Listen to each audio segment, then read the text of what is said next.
Beleza. Então, está me escutando, Di? Estou escutando. Então, gostaria de agradecer a presença da Diana, que vai dar a palestra para a gente hoje, intitulada Exploring the Neuroprotective Properties of Angiotensin 127 through Proteomics. Então, a Diana, para quem não sabe, ela é aqui da UFMG, ela é pós-doc, PNPD atualmente, aqui na pós-graduação de Fisiologia e Farmacologia, e um prazer enorme receber você aqui, viu, Gi? Obrigado por aceitar, né, dar esse seminário para a gente hoje. De novo, isso aqui vai ficar sempre repetitivo, porque eu sempre tenho que agradecer esses dois jovens cientistas que têm me ajudado demais na organização desse ciclo de seminários online, né? Ana Carolina, que é doutoranda da pós-graduação em Fisiologia e Farmacologia aqui na UFMG, e o Luiz, que é doutorando também, né, Luiz? Hoje eu não errei, lá na UFRJ, junto com o Magno. Então é isso aí. Bom, informações importantes que eu sempre falo para vocês, né, que vocês podem depois, quem perder essa sessão pode assistir, ou quiser assistir novamente, pode assistir no canal nosso do YouTube, NPF UFMG. No final, eu gostaria que vocês me enviassem as perguntas pelo chat, e aí eu já peço para vocês para me irem enviando a pergunta, já quando tiver mais ou menos no final, não deixar para ser no final, porque tem às vezes um delay do que nós estamos vendo para o que vocês aí no YouTube estão vendo, dá uns 20 segundinhos. Então pode já ir fazendo as perguntas, que aí depois eu passo elas para a Diana, tá bom? O próximo seminário também vai ser uma grande amiga nossa, e eu estou feliz porque agora nós estamos, nessa primeiro ciclo, a gente teve basicamente seminários de pesquisadores do sexo masculino, mas agora vocês vão ver que nós vamos ter agora palestras de mulheres, o que é ótimo, né? Que a gente tem pesquisadores excelentes nessa área, mulheres, e nós vamos tentar chamar todas elas. Então, a próxima vai ser a Juliana Cassoli. Ela atualmente é professora adjunta lá na Universidade Federal do Pará. É uma participante assídua desde o primeiro seminário, acho que ela está aqui, está sempre assistindo, prestigiando esse seminário nosso. Vai ser muito bom assistir essa palestra dela. Lembrando, então, que vai ser quarta-feira que vem, e, por favor, preste atenção no horário, que não vai ser às 4 horas da tarde, como tem sido. Excepcionalmente, no seminário dela, ele vai ocorrer às 10 horas da manhã, tá bom? Horário de Brasília. Bom, e quem que é a Diana, né? Como eu falei para vocês, atualmente ela é pós-doc aqui no UFMG, já tem um bom tempo que ela está trabalhando aqui em Belo Horizonte, mas ela iniciou, vocês vão ver pelo sotaquezinho dela, que ela fala um português perfeito, mas ela não é brasileira, ela é colombiana. Ela fez a graduação dela lá na Colômbia, num curso que eu acredito que nós não temos aqui, que é um curso de microbiologia industrial, lá em Bogotá. Ela é de Bogotá, e durante o mestrado dela, ela veio para o Brasil para fazer lá na UNB, no laboratório que sob a supervisão do Carlos André, mas eu sei que ela trabalhou com o Magno também, no breve momento que o Magno esteve lá. Então, é um grupo, né, de proteômica bem famoso lá da UNB, que a Di trabalhou tanto no mestrado, como também durante o doutorado dela. E, então, ela está aqui em Belo Horizonte. Eu acredito, eu posso estar falando besteira, mas eu acho que já tem uns 5 anos, ou 4, 5 anos, porque eu lembro que foi mais ou menos o tempo que eu comecei aqui também. Logo em seguida ela chegou, ela trabalhou por um tempo como pós-doc PNPD também, da pós-graduação de bioquímica, lá com a Ângela, e depois ela fez, né, veio aqui para o laboratório de hipertensão, por um tempo supervisionado pelo professor Robson, e agora supervisionada pela Maria José Campanelli Santos, mas ela é PNPD. Para quem não conhece, PNPD é uma modalidade de pós-doc, que já está treinando as pessoas para virarem professoras, né? Então, ela é extremamente independente. Eu queria aqui chamar muita atenção e agradecer demais, porque a Diana, ela foi muito importante, apesar dela não ter sido oficialmente a minha, trabalhado sob a minha supervisão, mas ela me ajudou demais a montar o núcleo de proteômica funcional. Sem ela, nada disso estaria acontecendo. Então, ela me ajudou muito na orientação. Aqui, por exemplo, nós estamos vendo o Rafael, que foi um aluno de iniciação científica do laboratório, que ela foi a orientadora principal. Mas toda a parte de proteômica, ela que me ajudou. Na verdade, praticamente ela que implementou isso aqui no laboratório, porque ela que estava lá na bancada, escutando os alunos e orientando demais os meninos e as meninas. Então, assim, agradecer muito. Aqui está um curso também que veio uns colaboradores nossos lá do Peru. Aqui, por exemplo, está o Frei, ele é da Unicamp, ele trabalhou na Unicamp um tempo, né? E eu sei também que de vez em quando ele acompanha o seminário. Então, um abraço para você, Frei. Está aqui o pessoal lá da Universidade de Arequipa, ela estava ajudando eles. Então, enfim, sempre ajudando muito a estabelecer a proteômica no grupo. Então, eu tenho que agradecer, para mim é um prazer enorme receber a Diana aqui. E é isso, Di, vou passar a palavra para você. Vou agora tirar aqui, né, a minha apresentação, colocar a sua e a palavra é sua, tá? Muito obrigado. Joia. Estão me escutando? Sim, estamos escutando. Eu vou tirar minha carinha daqui, mas eu estou escutando. Qualquer problema eu te aviso, não preocupa não, tá? Tá bom. Bom, então, boa tarde para todo mundo. Muito obrigada ao Thiago pelo convite para fazer parte desse ciclo de seminários do NPF e agora do BR-Prot. Adorei a apresentação. Eu acho que mais que vocês me agradecerem, eu tenho que agradecer bastante, né, a acolhida que vocês me deram durante esses anos aqui, e a grande família que me rodeia aqui no Laboratório de Hipertensão. Então, muito obrigado também a todo mundo que está participando do seminário. No chat, rapidamente dei uma olhada, muitas pessoas que eu conheço, que fazem parte da minha trajetória, e tenho muitas saudades de vocês, Poli, Magno, saudades do Rio. Bom, então, o seminário, a apresentação que eu vou fazer hoje, como o Thiago falou no seminário anterior, eu vou falar um pouco sobre um dos projetos dos quais eu estou encarregada aqui como parte das minhas funções de ser pós-doc no Laboratório de Hipertensão. Eu trabalhei em diversos projetos ao longo desses 2 anos que eu estou aqui, principalmente envolvendo o sistema renina-angiotensina/proteômica. E a gente publicou trabalhos relacionados com as propriedades cardioprotetoras da angiotensina ao acete. Porém, o trabalho que vou apresentar hoje está mais voltado para a análise das propriedades neuroprotetoras desse mesmo peptídeo e como a gente está explorando elas via proteômica. Bom, então, temos que começar a falar primeiro de quem é a angiotensina ao acete. A angiotensina ao acete é um peptídeo, faz parte do sistema renina-angiotensina.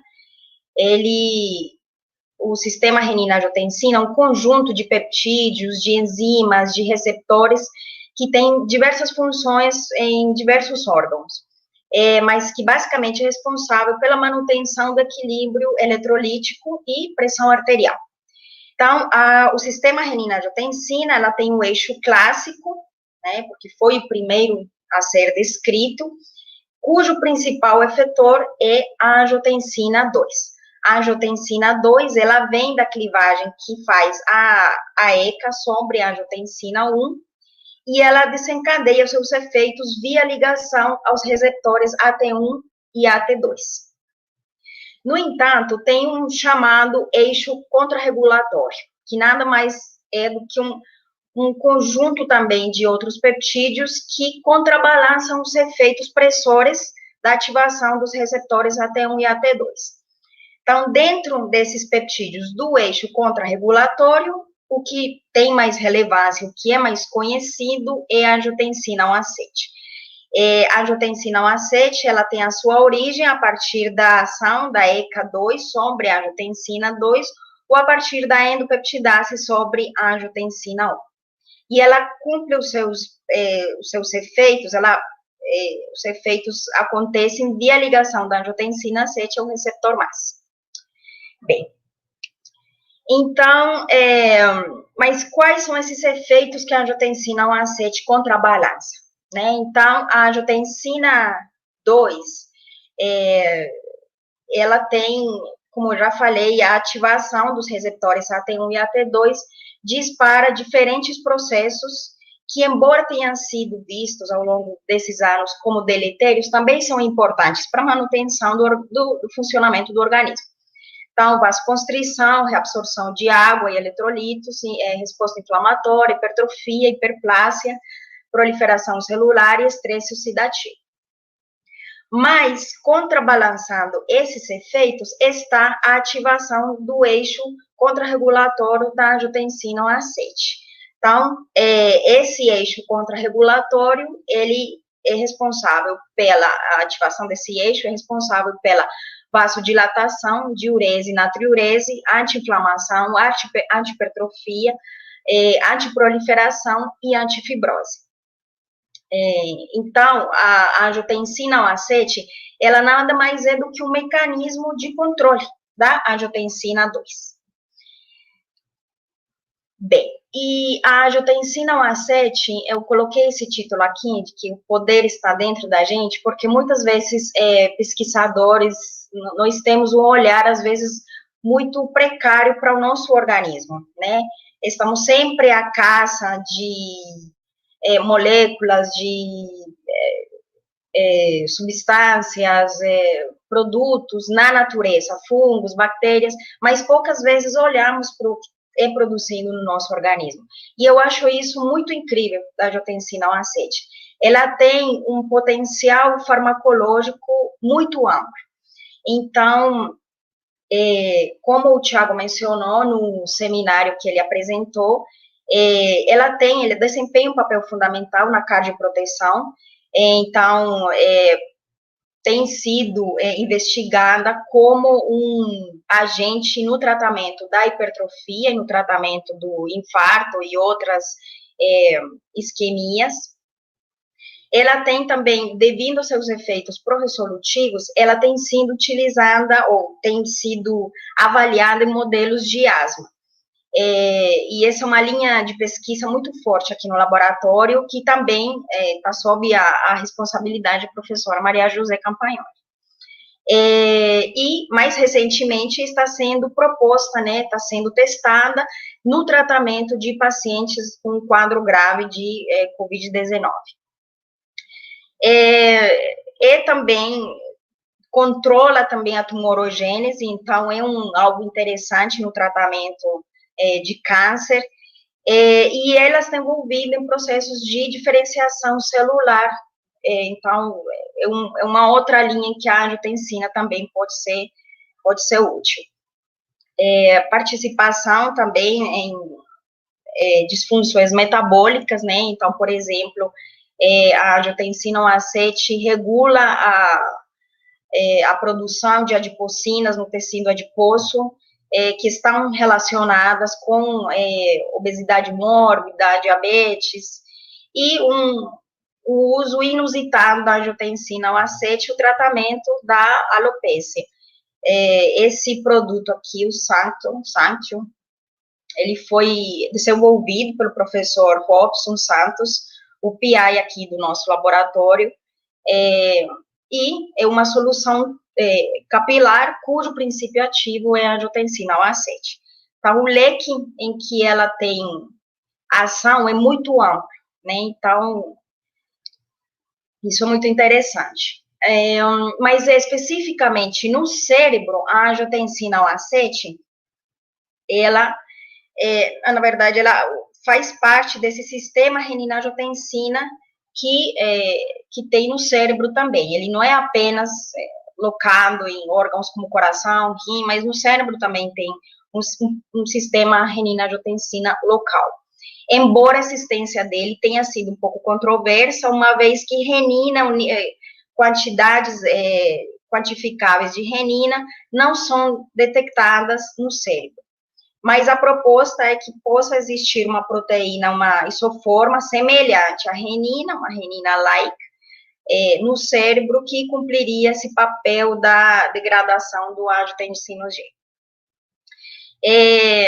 E os peptídeos do sistema renina-angiotensina poderiam ter a sua origem a partir dessa renina local, essa isoforma da renina local, ou então, esses peptídeos que circulantes no sangue atravessam por difusão a barreira hematoencefálica. E essa difusão acontece por algumas regiões em que a barreira hematoencefálica apresenta distúrbios, né, alterações na sua permeabilidade, ou que simplesmente são regiões que são desprovistas da barreira hematoencefálica.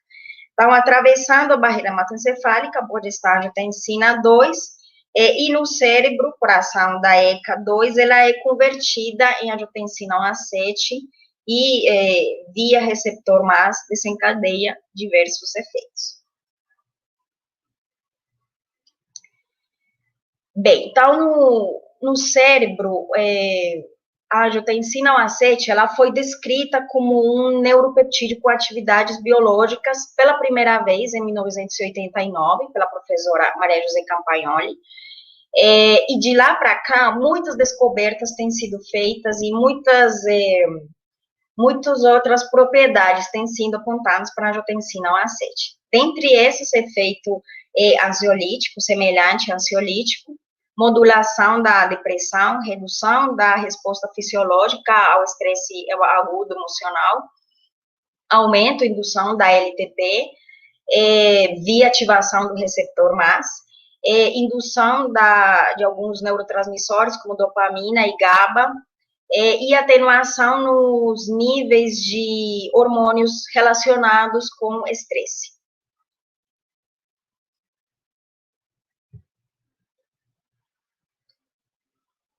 Bom, então aqui no laboratório tem sido a incubadora de várias dessas pesquisas, né, algumas delas, muito poucas delas, eu coloquei aqui, mas eu coloquei essas porque elas foram meio que a base do projeto que a gente está desenvolvendo agora. Então, especificamente, esse artigo aqui, que foi publicado pela professora Maria José, o Lucas, que é professor também da UFMG, e a Ana Flávia, que é quem faz todos os experimentos comportamentais, eles detectaram redução no comportamento ansioso de animais transgênicos que sobreproduzem a angiotensina 1A7 de forma sistêmica. A partir desse resultado, foi desenhado um projeto posterior, que é no que a gente está trabalhando. Então, foi proposta a criação de um novo modelo de animal transgênico que sobreproduz a angiotensina 1A7 especificamente no cérebro. Então, essa produção, essa transgenia, ela foi feita a partir da utilização de uma proteína de fusão que carrega o peptídeo de interesse e que, pela clivagem da furina, é liberado esse peptídeo na região, no tecido de interesse. E esse direcionamento da proteína de fusão, especificamente do construct, que é o que contém a proteína de fusão, ele foi feito, direcionado para o cérebro, pela colocação na região promotora da GFAP, que é a proteína ácida fibrilar glial. Então, direciona a expressão do transgene da proteína de fusão para o cérebro. Então, esse animal, ele foi desenvolvido em parceria com nosso laboratório, com o laboratório do professor Michael Bader, no MDC, em Berlim, e esses resultados aqui apresentam alguns dos resultados obtidos pela Daniele Alves, que foi uma doutoranda aqui do laboratório, que fez a caracterização da efetividade dessa transgênese, né? E ela validou, de fato, a presença da proteína de função, imunorreatividade positiva para a proteína de fusão em diversas regiões do cérebro. E aqui temos um corte, então, na área rostroventrolateral do bulbo, apresentando resultado positivo para a proteína de fusão em vermelho, em azul, DAP. Esse aqui é animal transgênico e esse aqui é o animal wild type.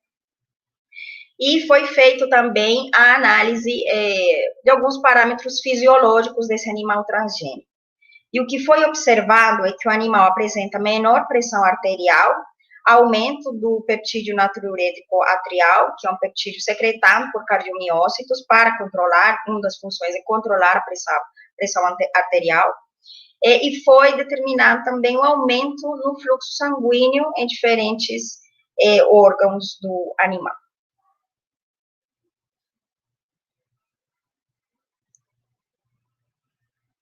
Bem, então, isso a nível de fisiologia do animal, de fisiologia cardiovascular, foi o que destacou mais nesse animal transgênico. Mas como já tínhamos esse outro resultado do Lucas, o primeiro resultado que eu mostrei, nós quisemos avaliar aqui também os parâmetros, alguns parâmetros comportamentais nesse animal que apenas expressa angiotensina 1A7 no cérebro, sobre produtos, perdão. Então, foram utilizados esses dois testes comportamentais, são dois testes clássicos para avaliar efeito ansiolítico de uma substância farmacológica, o teste de Cruz elevado e o Vogel Conflict Test.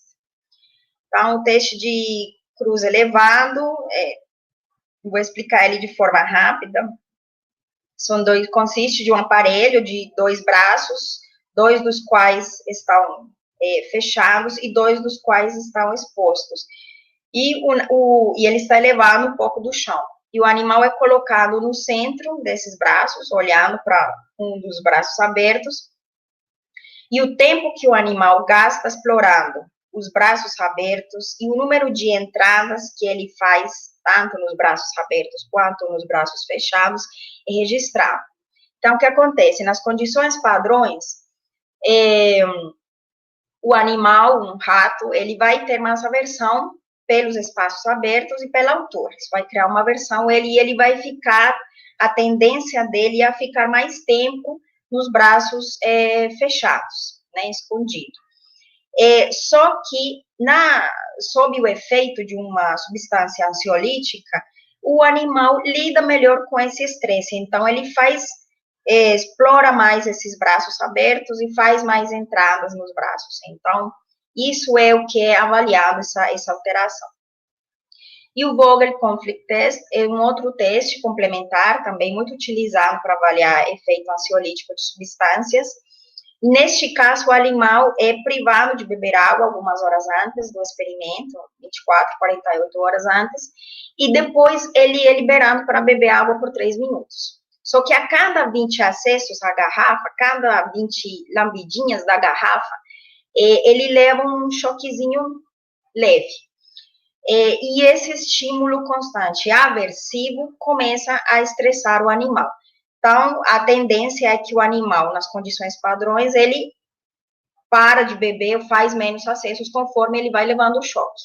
Mas o animal que está sob os efeitos da substância ansiolítica, ele lida melhor com esse estresse e faz mais acessos à garrafa, mesmo que levando o choque.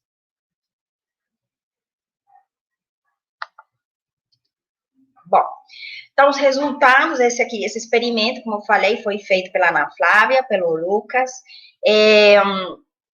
O que eles encontraram? Encontraram que o animal transgênico, ele de fato passa mais tempo nos braços abertos do labirinto em cruz elevado, em comparação com o animal wild type, CSD é por Sprague-Dawley, que é o background genético desses animais. Também em comparação com o wild type, o animal transgênico, ele faz o maior número de entradas aos braços abertos. Então, ele explora mais esses braços abertos, lidam melhor com esse estresse. No entanto, não houve diferença significativa no número de entradas que eles fizeram nos braços fechados. Aqui, eles avaliaram a efetividade, ou que a ação desse efeito ansiolítico, ele fosse via o receptor MAS, ativação do receptor MAS, que é o receptor para angiotensina 1A7. Então, o que aconteceu? Eles aqui bloquearam o receptor com esse antagonista, que é o A779, e quando bloqueado o receptor MAS, olha como o animal transgênico, o comportamento dele volta meio que a linha de base, né, se comparado com o animal wild type. Então, ele reduz o número de entradas e o tempo que ele passa nos braços abertos. Isso nos dois testes. No teste, em número de entradas que ele faz nos braços fechados, também não houve diferença. E no teste de Vogel, também o animal transgênico faz um número maior de acessos à garrafa, né, em relação ao animal wild type, e quando bloqueado o receptor MAS, esse comportamento volta à linha de base, né, volta ao que seria semelhante ao animal sem a transgênese. Bem, então, a partir desse resultado, a gente seguiu um protocolo clássico de proteômica, espectrometria de massas, né? E o que a gente fez neste caso? A gente processa a amostra, neste caso, tecidos, regiões do cérebro, as proteínas provenientes dessas regiões foram extraídas, digeridas, analisadas por espectrometria de massas, e, finalmente, foi feita a análise de dados. Então, as duas regiões que a gente acessou foram principalmente hipocampo e córtex pré-frontal. Outras regiões também acessamos, mas acabou não indo para frente essas outras regiões. Então, decidimos ficar com aquelas que estão mais relacionadas com controle emocional e cognição, que são o córtex e o hipocampo, o córtex pré-frontal. Foi feita a marcação dos peptídeos dessas proteínas, utilizando dimetil. Reduzimos a complexidade da amostra, fazendo high pH, fracionamento por high pH, a análise por espectrometria de massas e, finalmente, a análise dos dados. Bom, então, explicando um pouco sobre em que consiste essa marcação, para quem está por dentro da área da proteômica, talvez está bem habituado com esse tipo de marcação, mas tem muitas pessoas aqui que nunca ouviram falar. Então, a marcação por dimetil é uma marcação química que se fundamenta na marcação das aminas primárias dos peptídeos gerados a partir da digestão das proteínas da minha amostra, né? Então, essa marcação é feita utilizando a combinação de dois reagentes, que são o formaldeído e o cianoborohidreto. Então, versões pesadas desses reagentes, né, são utilizadas. Então, por exemplo, aqui, o formaldeído, ele foi substituído, o hidrogênio aqui foi substituído por 2 deutérios, e aqui o carbono 12 por carbono 13. Então, essas versões pesadas dos reagentes fazem com que exista uma diferença de massas, né, entre essas combinações, sem que as características químicas se percam, né? Então, com tal sorte que você tem uma corrida a corrida cromatográfica, né, as 3 amostras diferentes, elas têm perfil semelhante, né, não tem grandes diferenças entre elas, mas no MS1, numa análise, por exemplo, full scan, você vai ver aqui a diferença de 4 Daltons entre as 3 amostras, né? Então, entre peptídeos das 3 amostras. Então, a grande vantagem de você marcar a sua amostra é que você pode fazer uma análise simultânea de várias amostras, né? No caso aqui, até 3 amostras podem ser analisadas numa mesma análise.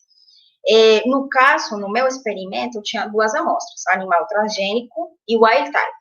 Então, utilizamos as versões leve e intermediária do dimetil.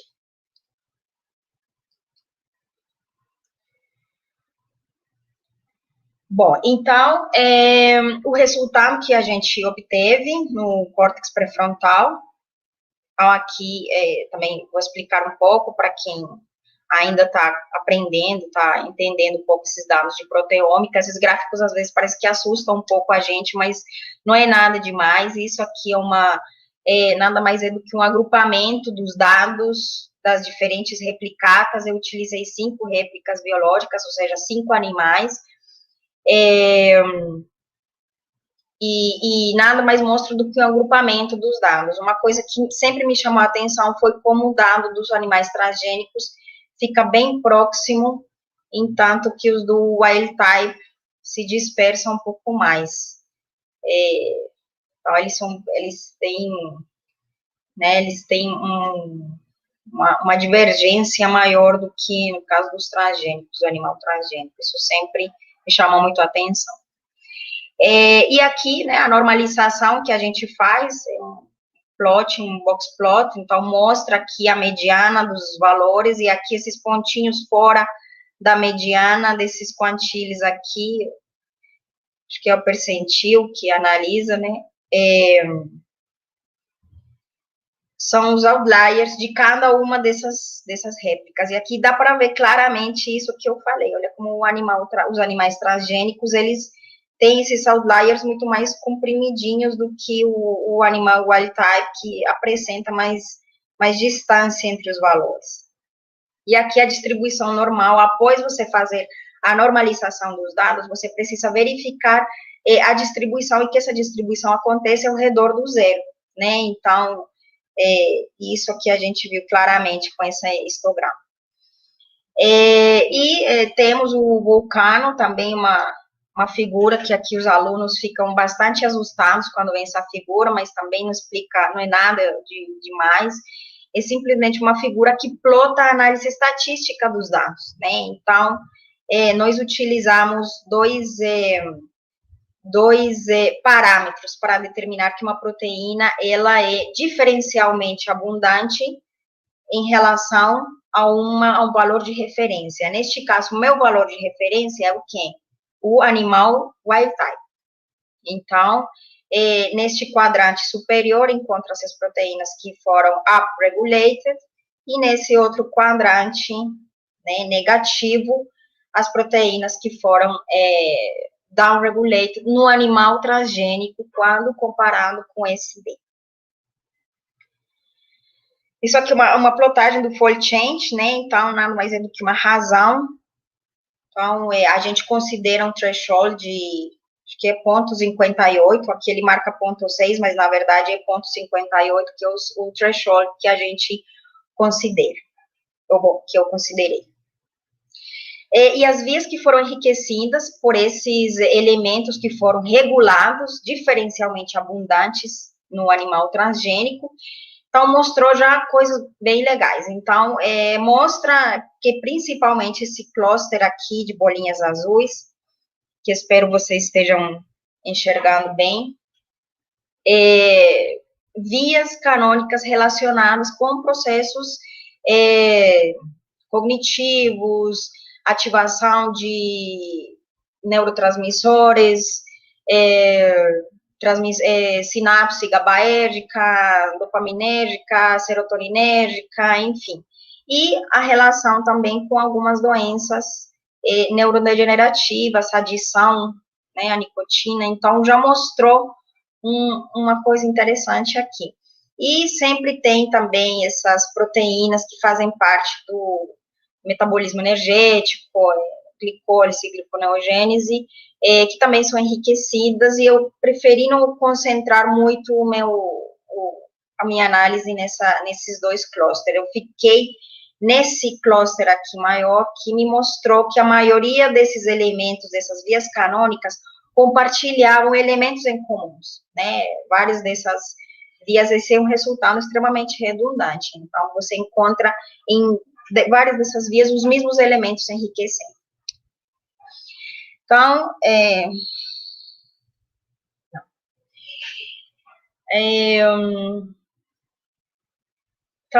aqui temos as duas vias, duas das vias que mais se relacionam e que me chamaram mais atenção, que são a via da sinapse glutamatérgica e a LTP.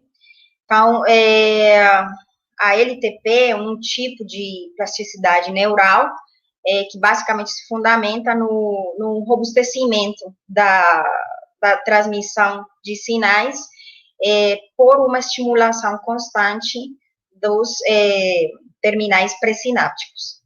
Então, e é tido como um mecanismo molecular que subjacem ao processo de memória e aprendizado. Então, e ele tem todo a ver com a sinapse glutamatérgica, porque essa ativação desses terminais pré-sinápticos acontece via a ligação do glutamato, que é o principal neurotransmissor excitatório no cérebro.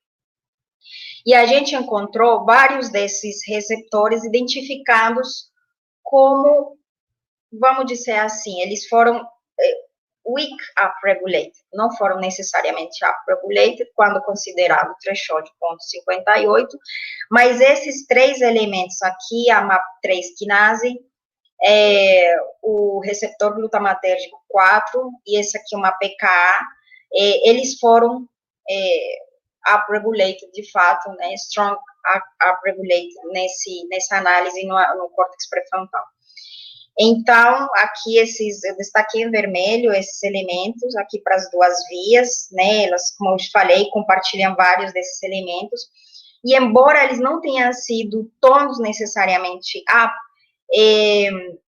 eles compõem esse mecanismo e já mostram o caminho de como a ativação de um receptor, né, está envolvida na ativação das MAP quinases, que é uma via que recebe muita atenção, porque deleções nessa via, alterações nessa via, estão relacionadas com alterações cognitivas, déficits cognitivos, motores, doenças neurodegenerativas, então, e aqui no animal transgênico essa via está ativada, né, então isso já mostrou um caminho legal.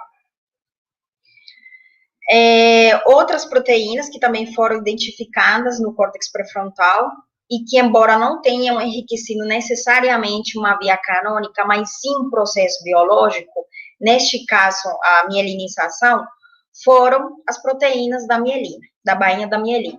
O Daniel explicou de forma muito clara, né, no seminário dele, em que consistia essa bainha de mielina, nada mais sendo que um envelope, uma proteção do axônio. E essa proteção, ela está constituída de lipídios e proteínas que estão embebidas nessa membrana, né? E essas proteínas, elas todas foram identificadas aqui no meu dataset, todas elas upregulated.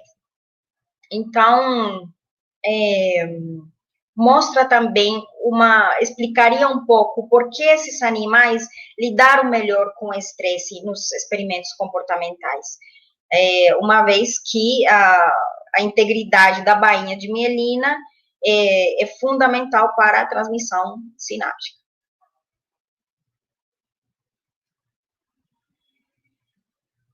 Bom, a análise no hipocampo, então, de novo, mostrou aqui as proteínas upregulated, foram 56, down 35,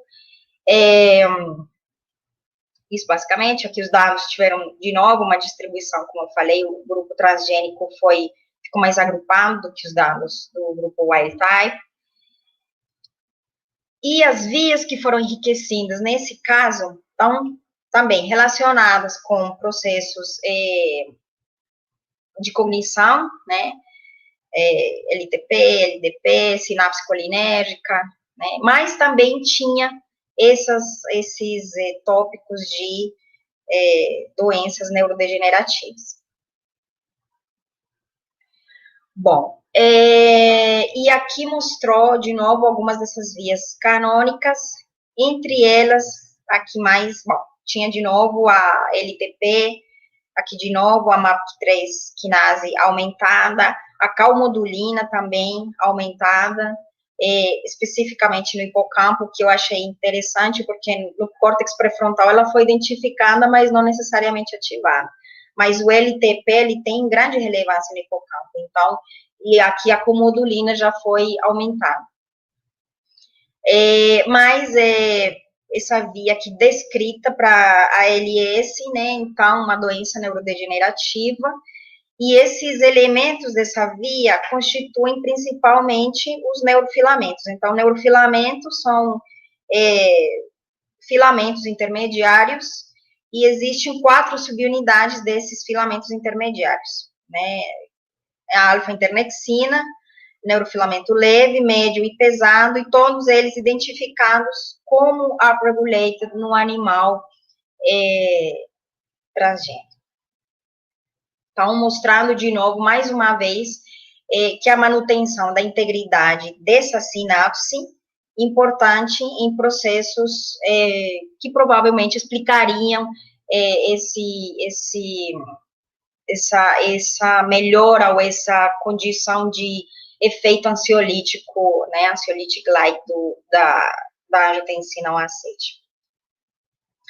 Bom, então, a partir desses resultados, nós temos ainda um projeto que, embora eu esteja trabalhando nele há algum tempo e tem alguns resultados aqui e ali, ainda sinto que ainda está amadurecendo bastante, então, ainda temos que fazer a dosagem da angiotensina 1-aceite nas diferentes regiões do cérebro, comparando animal wild type e transgênico, a validação das proteínas, tanto a quantificação quanto a validação da identidade delas, de algumas dessas proteínas, a ERK, que é a MAP3 quinase, os receptores glutamatérgicos, as proteínas da mielina e neurofilamentos, e outras proteínas que também surgiram lá ali como potenciais targets, né, do tratamento, talvez, de doenças neurodegenerativas,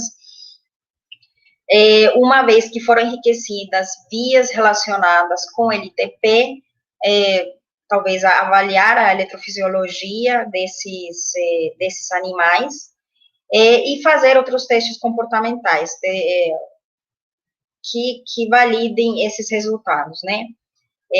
O teste de reconhecimento de objeto novo, a gente fez, tem pouco tempo, fizemos aqui com a Ana Flávia, ainda um N muito pequeno para inferir algum resultado, parece que tem alguma diferença, mas é um N ainda muito pequeno, mas já estamos coletando esses dados. E é isso, gente, que eu tinha para falar. Agradeço demais como eu falei, a parceria do Laboratório de Hipertensão, professores e alunos, e especificamente ao NPF, que me recebeu super bem, o Thiago, que é um grande parceiro, e todos os meninos, a professora Maria José Campagnoli, que é uma excelente pesquisadora, e que junto com o professor Robson, dá um suporte muito bom, trazem enriquece muito bem esse conhecimento e a pesquisa que é feita no Laboratório de Hipertensão. Aos alunos que participam ativamente do projeto, Daniela e Ana Flávia, que são 2 pós-docs, na verdade, não são alunos, pós-docs, e ao Lucas Canguçu, professor aqui da UFMG também, a colaboração com o Michael Bander no MDC e com o Frank, não vou saber falar esse sobrenome dele, mas graças a essa colaboração com ele, a gente faz todos os nossos experimentos de espectrometria de massas. Nada disso teria acontecido sem essa parceria. Nós, como acho que talvez o Thiago já comentou, não temos um espectrômetro para fazer esse tipo de análise aqui na UFMG, então é tudo feito na Dinamarca. E é isso, as instituições CAP, CNPq, e é isso, gente. Obrigado, Di. Você está me escutando? Então. Ótimo. Então, enquanto o pessoal vai deixando de ficar envergonhado com perguntas, primeiro eu queria agradecer, né, a sua palestra, foi ótimo. Como acho que eu comentei isso semana passada, né, que os dados são novos para mim também, apesar de a gente estar no mesmo laboratório, eu ainda não tinha visto esses dados, bem legal. Eu queria perguntar para você o seguinte, se você não considerou em diminuir o seu fold change, porque eu acho que está sendo muito, talvez, exigente aí com esse 1.5, né, que é dá esse 0,58, eu tinha talvez diminuir ele, para você não deixar de colocar algumas amostras, algumas proteínas interessantes nessa análise, né? Principalmente porque como você tem, igual você mostrou, né, uma variabilidade muito grande, principalmente dos WT, isso acho que está te atrapalhando nesse sentido. Como você vai fazer validação depois e tudo, eu acho que não tem porquê se você é tão exigente assim. Eu acho que dá para você pensar em diminuir para 0,3 a 1,3, né, mais ou menos.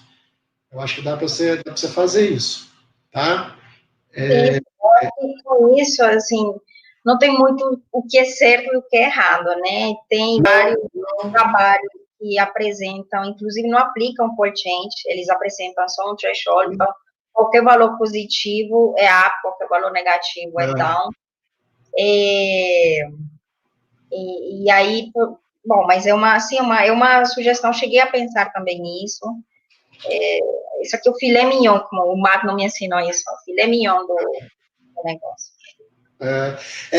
Eu lembro até, o Daniel está até aí fazendo uma pergunta, mas eu lembro que era engraçado isso, porque eu lembro dos dados dele, ele comentou exatamente a mesma coisa com as amostras dele, né? Que naqueles análises, se eu não estou confundindo, nas análises dele com o pós-mortem, o cérebro aí, obviamente, nós estamos falando de paciente, humano, é outro esquema, mas que ele viu uma variabilidade muito maior no controle, porque você não sabe qual que é o outro background que ele tem, né, de fenótipo, enfim, do que os pacientes que tinham esquizofrenia. E é engraçado, né, nos WT, eu não sei se isso é porque, não sei, talvez a questão do eles eram da mesma, todos os WT, você sabe se eles vieram mais ou menos da mesma linhagem, ou se eles vieram em épocas diferentes? Eu não sei, Thiago. Eu acho que, assim, da mesma linhagem eles vêm, né? Mas eu falo da mesma ninhada, desculpa, falei errado. Os transgênicos, de fato, você tem certeza que eles são irmãos, primos, no máximo. Mas os wild type, eu não sei se às vezes é um maquinho ali. Eu acho que deve ser isso. Eu acho que essa é a questão. Eles variam muito. Então, a variação é muito óbvia. Assim. Você está conseguindo enxergar a pergunta aí do Lucas, que eu coloquei na tela? Se você tem duas perguntas aqui para mim. Tem a pergunta do Daniel e... Eu coloquei uma na tela. Você já viu na tela? Lá no programa. Isso, o Lucas está perguntando se eu encontrei algumas poucas proteínas down regulated e se eu cheguei a analisar. Analisei essas proteínas que foram down. Nenhuma delas foi receptor ou fator de transcrição, nada que eu pudesse muito seguir uma pista, né? Foram mais, não que não sejam proteínas interessantes, mas foram muitas delas proteínas associadas, proteínas ribossomais, estonas, principalmente essas, Lucas. Então, teve nada assim muito funcional que me indicasse alguma coisa mais clara, e nenhuma delas enriqueceu essas vias canônicas também. Elas foram enriquecidas principalmente pelos upregulated, ou aqueles que ficaram meio weak upregulated. Então, tem outra aí, você já viu? Da Maria Helena? A professora, né, Maria Helena? Isso, a Maria Helena, ela trabalha bastante com canais. Isso. Se eu vi aqui efeitos centrais, não entendi. Você vê os efeitos centrais. Algum efeito periférico desta modificação central? Bom, efeitos periféricos, os parâmetros fisiológicos foram observados, sim, né? Alteração na pressão arterial, aumento do ANP circulante, aumento no fluxo sanguíneo de alguns desses órgãos que foram acessados. Agora, tem uma questão com esse animal, o transgene, ele foi expresso em diversos órgãos do corpo do animal. Não foi restrita a expressão do transgene ao cérebro. No entanto, a imunorreatividade positiva para a proteína de fusão foi especificamente detectada no cérebro, o que constitui um modelo, sim, de overproduction da angiotensina A7 no cérebro. Não sei se eu respondi para ele. Bom, Daniel, qual aspecto do proteoma cerebral dos seus modelos você diria que sugere a neuroproteção? Bom, o mecanismo ainda, eu acho que ainda é um pouco nebuloso para a gente apontar. Bom, mas a gente vê vários desses receptores aumentados, e eu estava conversando com uma aluna aqui do laboratório que trabalha justamente com receptores glutamatérgicos, e pode ser que o efeito que a gente vê não é necessariamente em resposta a um receptor, e sim um efeito da potenciação desses receptores, né? Vamos dizer, um efeito sinérgico da ativação desses receptores. Como acontece a ativação, ou por que acontece a ativação desses receptores, que faria com que aumente a sensibilidade do animal, não sei, eu não sei qual seria o mecanismo que está por trás disso, né? Claramente as proteínas da bainha de mielina, elas foram aumentadas, e eu acho que explica um pouco esse efeito protetor, né, da exposição ao animal, ao estresse, né, que causaria um efeito, digamos assim, deletério.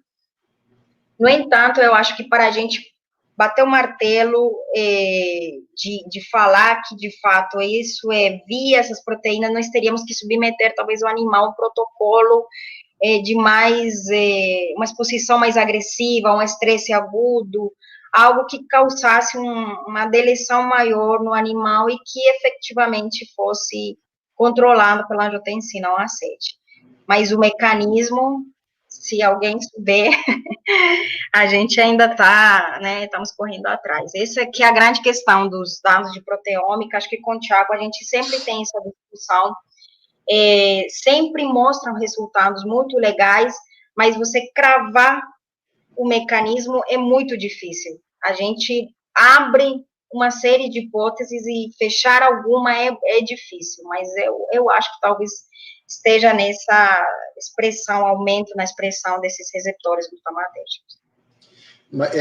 Uma coisa que eu acho que a gente tem que ir a fundo também, todo o trabalho que a gente faz com estímulo com angiotensina 1A7 sempre dá alguma alteração em sirtuína, né? Ou naquelas ADAC, né? Que tem acetilase e deacetilase. Então, eu acho que tem um fator epigenético aí também. E a questão de, querendo ou não, nós não estamos, nesse estudo aí específico, você não viu nenhuma, você não fez a questão de modificação pós-tradicional, né? Pode ser também uma alteração, mas não tanto a nível de expressão, e mais para a questão da modulação, né, da atividade. A Maria ela comenta, né, que os animais eles são da mesma linhagem, idade, mas é aquilo, eles são da mesma linhagem, da mesma idade, só que a gente não tem certeza que eles vieram da mesma ninhada, né? E talvez com isso você tenha variabilidade individual que talvez para os animais transgênicos a gente tenha pegado os que nasceram mais ou menos na mesma época, né? Pode ser, eu realmente não sei. Uma coisa que é importante ficar para o pessoal que não trabalha que trabalha com modelo celular e nunca trabalhou com modelo animal, eu antes de começar aqui na UFMG, eu trabalhava geralmente com modelo celular. E aí um N igual a 3, a gente força a barra e tá tranquilo, dá para fazer. Agora, a gente, não sei se você lembra, né, Diana, que o primeiro projeto que a gente fazia, que a gente fez um tanto da mesma época, de modelo animal, N igual a 3, a gente não conseguiu, a gente teve que jogar fora esses dados, porque a variabilidade individual é muito grande, então, assim, você precisa de um N maior quando você está trabalhando com modelo animal. Né? Não tem jeito. Sim. Mas é isso. O Magno, acho que tem também, né? Projeto bonito, quais as potenciais aplicações biotecnológicas que você acha mais relevantes para esse estudo? Bom, o potencial biotecnológico que eu vejo dois caminhos. Um que é o tratamento de alterações emocionais, né, depressão, ansiedade, que eu acho que é o que está mais claro, né, e o tratamento de doenças neurodegenerativas, que estão associadas justamente a alterações na composição da bainha de mielina e deposição alterada dessas proteínas da bainha de mielina, Então, eu acho que esses são os dois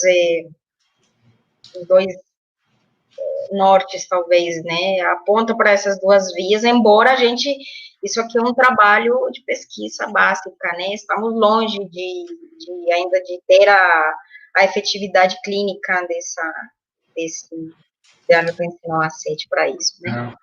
Uma coisa que você não comentou, mas que eu não sei se você comentou isso nas perspectivas, né, que é uma coisa que está para a gente fazer, que aqui agora, né, graças ao espectrômetro de massa do INCT do Robson, que está aqui na UFMG, a gente vai ter a possibilidade de quantificar a angiotensina 1A7, né, no plasma, no central, e também para ver se tem alguma circulante, né, porque isso ainda está a gente ainda não tem como afirmar que esse peptídeo está sendo expresso somente como diz, no cérebro, né? No cérebro. Uma coisa que eu não vi, você também passou batido para mim, você teve qual que chamou mais atenção, que você achou, pelo menos, por exemplo, no córtex pré-frontal? Eu não sou neurocientista, mas eu só falo que o córtex pré-frontal é o que faz a gente ser agente, né, ser humano. E teve alguma que chamou assim, mais atenção, porque foi no córtex e no outro foi onde? Hipocampo. Que está mais relacionado com essa questão da ansiedade, né? Eu acho que essa questão do medo e tudo é mais no hipocampo, não é isso? Me corrija. Assim, as duas regiões acontece plasticidade sináptica, né? Então, o LTP acontece nas duas regiões. Agora, alguma proteína, por exemplo, no córtex pré-frontal, a gente identificou a upregulated sirtuína 2, né? Já no hipocampo, por exemplo, a calmodulina, ela esteve bem aumentada. Teve uma outra proteína, que é uma proteína de membrana, uma GNG7, que ela é uma proteína que, quando deletada, causa disfunção motora, ansiedade, estresse. Então, é uma outra proteína que também a gente poderia detectar, né? Eu acho que agora, para fechar isso, né, tentar conseguir apontar mais porque por enquanto está mais essa questão, né, tem fenótipos diferentes, você já detectou alteração no proteoma, falta para responder mais, né, a pergunta do Daniel, ter um alvo ali mais, pelo menos uma hipótese que você tente, talvez, validar isso. O mecanismo. Isso mesmo, né? Eu acho que, enfim, é isso aí. A Marilena tem uma pergunta aí também sobre o Covid, olha aí. Então, aqui, você falou sobre o Covid, tem alguma hipótese para esse efeito da angiotensina aceite, para o efeito cerebral dessa doença? Eu imagino que talvez, como há um desbalanço, uma das hipóteses, né, que provavelmente aconteça um desbalanço do sistema renina-angiotensina em função da infecção do coronavírus, e ele tem uma certa afinidade pelo perfil cerebral.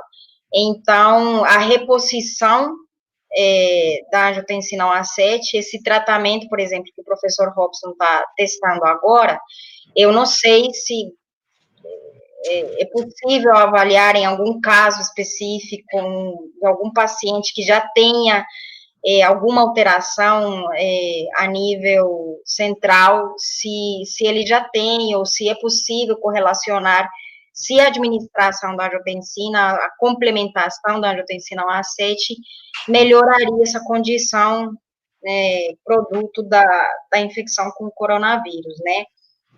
Mas provavelmente isso ele vai conseguir responder com esse projeto, né? A questão maior é como entregar esse peptídeo lá no sistema nervoso central, né? Porque você tem a barreira hematocefálica que, se for uma administração oral, provavelmente ele não vai chegar no sistema nervoso central.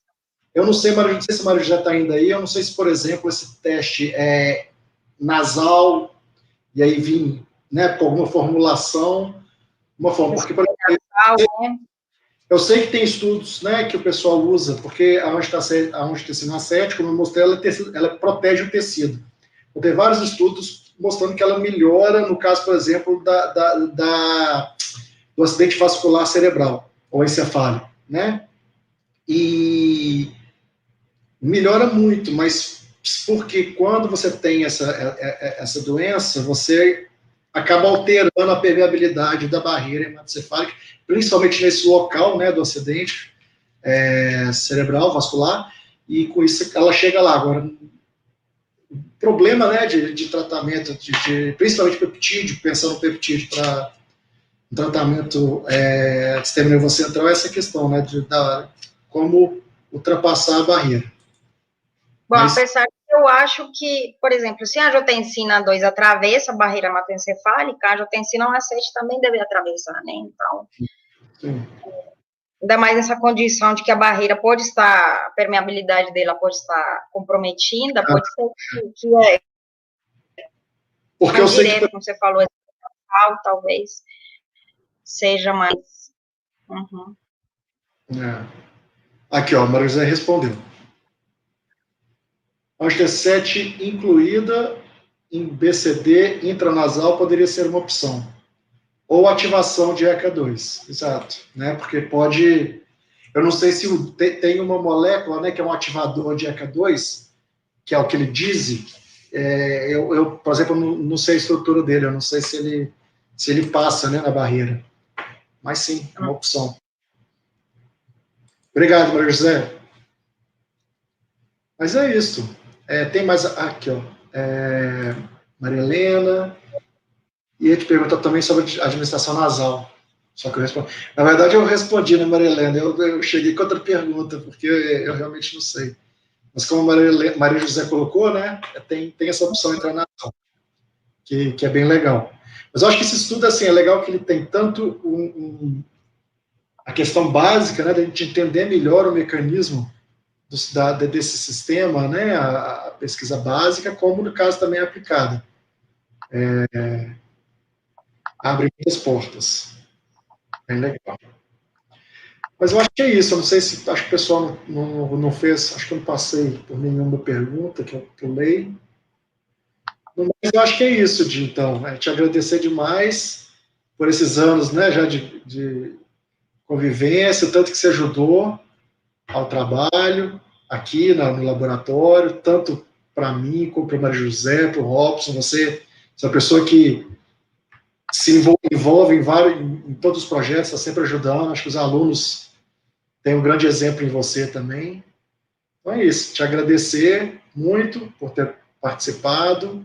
E semana que vem nós estamos com a Juliana Cassoli aqui. Lembrando que vai ser 10 horas da manhã, viu, gente? Mas é isso. Você quer falar mais alguma coisa? Não, agradecer a vocês a oportunidade de mostrar o trabalho. Eu sei que vários dos pesquisadores que têm mostrado até agora são pesquisadores assim, mais sênior, então a chance da gente apresentar um pouco do que fazemos é ótimo. E a todos que participaram, as perguntas, os comentários aqui que eu estou lendo, que eu estou recebendo no WhatsApp, muito obrigado, saudades, gente. Só para a gente terminar, tem mais uma aqui da Maria Helena, Maria José, né, falando, né, dessa questão da hematocefálica, que a gente ainda precisa esclarecer o efeito da penetração da macete circulante no sistema nervoso central. É isso aí. Uhum. Através do fora da barreira. Tem muita coisa ainda, né, para a gente ver. Eu vi que você teve estrangeiro participando da sua palestra, né, a Micaela, dinamarquesa. É isso aí. Então é isso, gente. Obrigadão e até a próxima. Tchau, gente. Tchau. Tchau. Se cuidem, viu, gente? Tchau, tchau.